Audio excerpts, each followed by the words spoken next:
Discipulando Vidas. Olá, amados, olá, amadas, que a graça e a paz de nosso Senhor e Salvador Jesus Cristo inunde e transborde o coração de cada um de nós. Estamos de volta mais uma vez com o nosso quarto vídeo da série Discipulando Vidas, e hoje sobre o Evangelho de Marcos.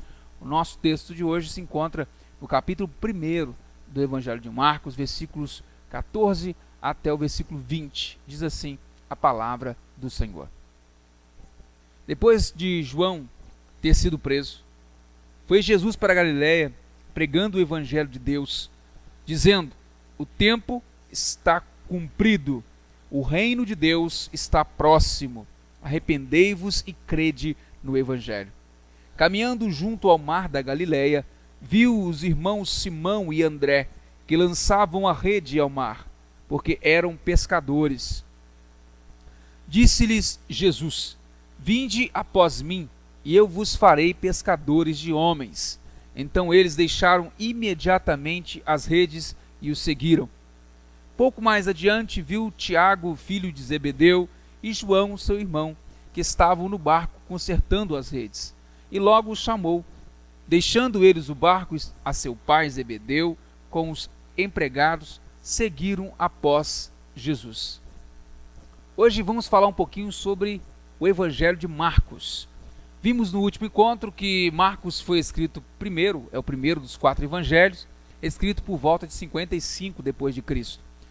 Marcos foi escrito por João Marcos, filho de Maria, a Maria que acolheu Pedro depois que ele fugiu da prisão, registrado em Atos, em Atos 12, 12. E o mesmo João Marcos, que se tornou aí companheiro de Paulo e de Barnabé.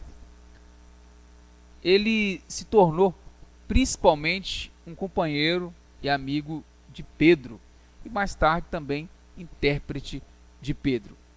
Ele não foi um dos seguidores de Jesus, ele era muito novo na época, é o que tudo indica, e basicamente tudo que ele escreve, ou quase tudo, ou a principal fonte do Evangelho, seja o apóstolo Pedro, como uma testemunha ocular do ocorrido com Jesus, sua vida, seu ministério e principalmente o martírio.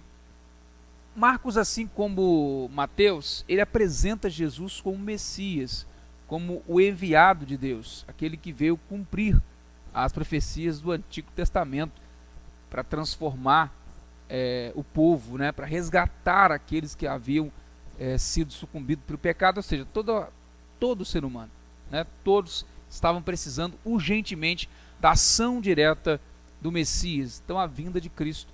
E Marcos, assim como Mateus, concretiza e entende em Jesus o Messias vindo à terra, Jesus o Cristo. Mas Marcos dá uma ênfase um pouco diferente. Marcos dá ênfase a Jesus como servo, ele coloca Jesus como aquele que veio servir.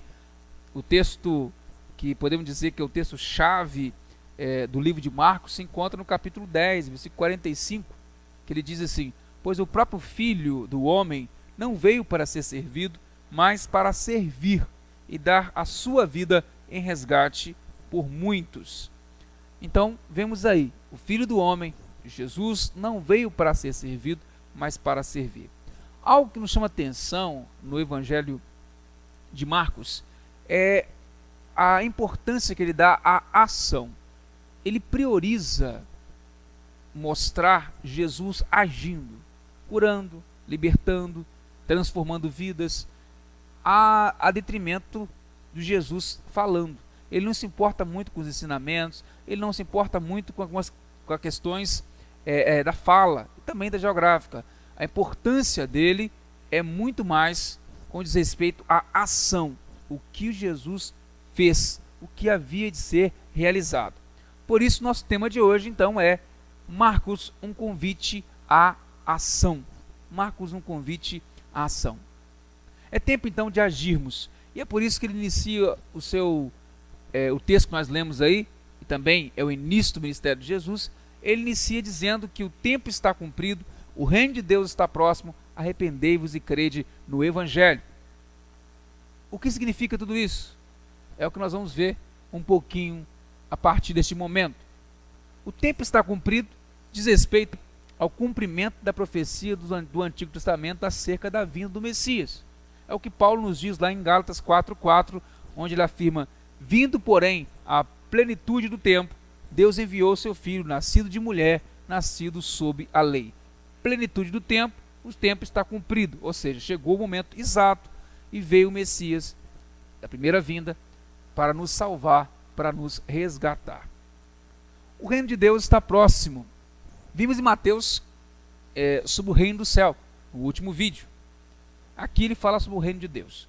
Reino do céu e reino de Deus são coisas diferentes? Não. A palavra nos mostra que reino do céu e reino de Deus é a mesma coisa. Inclusive nós encontramos texto no qual Jesus se refere a reino dos céus e a reino de Deus na mesma sequência, como se fosse e realmente é sinônimos.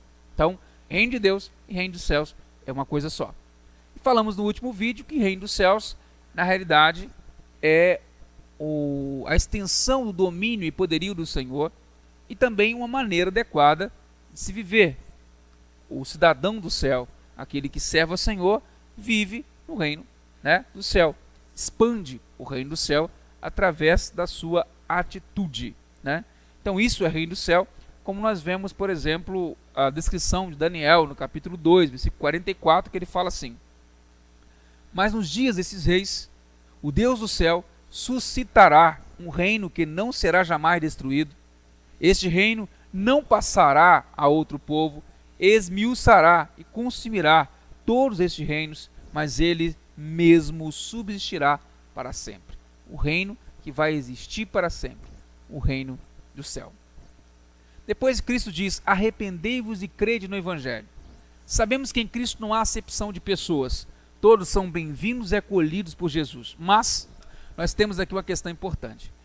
Para usufruirmos do reino de Deus e para sermos cidadão do céu, precisamos arrepender e crer. E é isso que ele diz: arrependei-vos e credes. Arrependimento, às vezes, é um grande engano. Alguns acham que arrepender é ter remorso, é ficar lamentando o erro que fez. Para que eu fiz isso? Por que eu fiz isso? Quanto me arrependo de ter feito? Não. A palavra não nos orienta que isso é arrependimento. Isso é remorso. São coisas distintas. Arrependimento é um desejo profundo em nosso coração de mudança.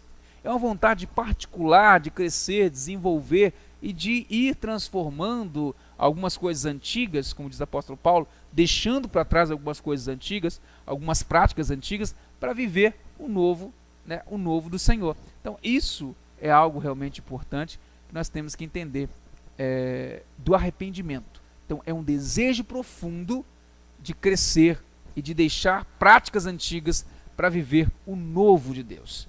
Arrepender, então, é uma mudança de vida.